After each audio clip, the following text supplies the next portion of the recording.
Today I'm going to do a screen replacement for an Acer Aspire V5-531. As you can see, the screen is pretty badly broken, and I ordered a new screen off laptopscreens.com, and it was the cheapest one I could find on the internet, and it came really fast. I ordered it on Tuesday, and then it arrived on Thursday. So the new screen is here, and take it out of its casing. As you can see, it's the right size, and it fits all the specifications that I ordered. And now the first step is to turn off your computer. You then want to proceed to unplug the computer so that way it doesn't have a charge, and then now remove the battery from its casing.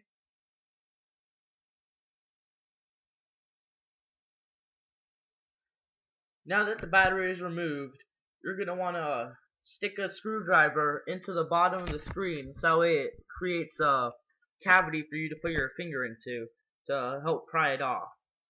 So you can see that's the cavity there. Mine had already started peeling at the top, so I didn't need to make that. And there are actually no screws connecting the faceplate to the back, so it all should just click off. Then you may have to bend it back a little bit for those bottom parts where it connects to the joint, because it's a little bit of a tighter click there.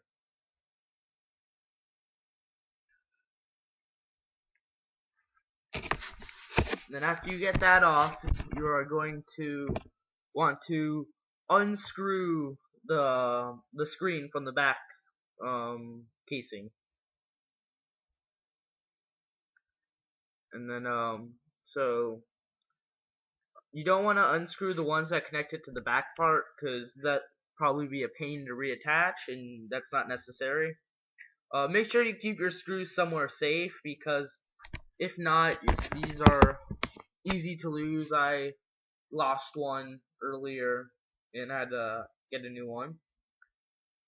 And as we take this off, you want to make sure that you don't harm the screen or press on it as you're unscrewing it.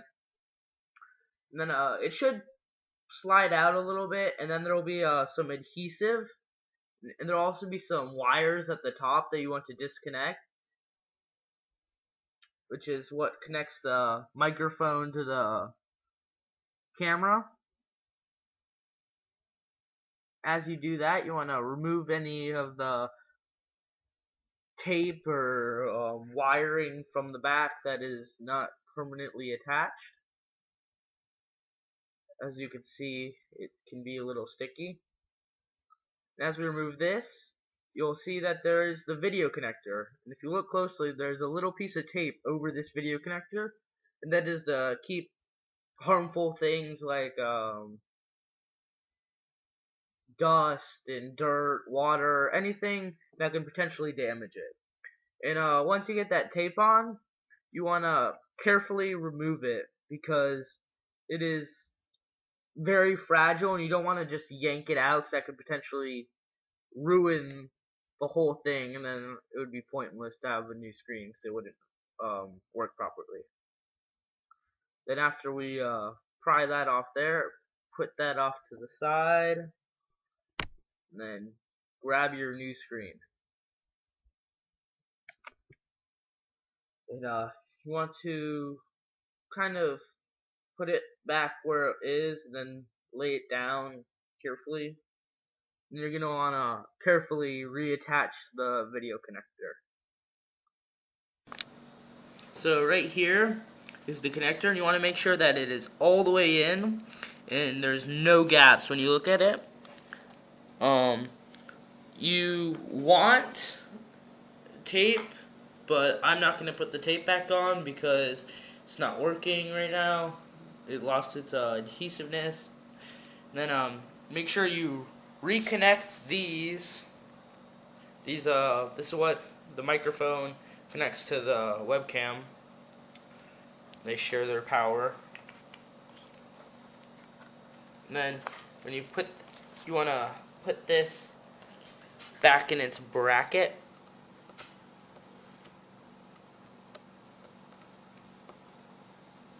like that. And then the rest of the stuff should kind of already be in that place because of that.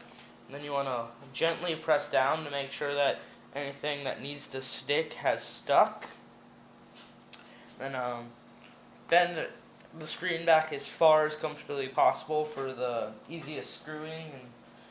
And then you would like to screw in all of the holes, and then as you can see, the actual backing of the case comes with 2 sets of holes on each one, so that way you do not have to necessarily get the screen from the manufacturer, because different companies may make the brackets in slightly different locations along the top, in case you want to add something or if they already have something added.